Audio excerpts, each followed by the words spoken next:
ఎవరో కంప్లైంట్ ఇవ్వడం, ఆమె బయటికి రావడం, ఆమెను ఎంక్వైరీ చేస్తే ఇదంతా మోసం, చాలా కాలంగా ఈ మోసం జరుగుతుంది అని చెప్పేసి బయటపెట్టి ఆమెని అరెస్ట్ చేసి తర్వాత కోర్టు ముందు ప్రవేశపెట్టడం జరిగింది.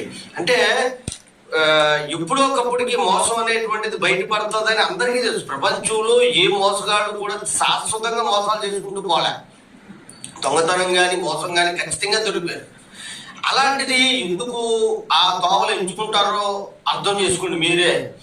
ఆ చేసేవాళ్ళు ఎప్పుడు కూడా ఇంకో నేను మోసం చేశాను, జీవితాంతం మోసం చేస్తూ బతికానన్నది ఎక్కడా లేదు.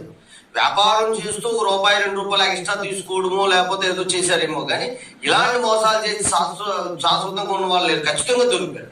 వాళ్ళ జీవితాలు కూడా అస్తవ్యస్తమైంది. నిజాయితీగా మీరు ఎంతో కొంత సంపాదించుకుని హ్యాపీగా జీవితం గడుపుకున్న వాళ్ళు చాలా కాలం, చాలా ఫ్యామిలీలు బాగా ఉన్నాయి, సంతోషంగా ఉన్నాయి తప్ప మోసాలు చేసే కుటుంబాలు ఈ రోజు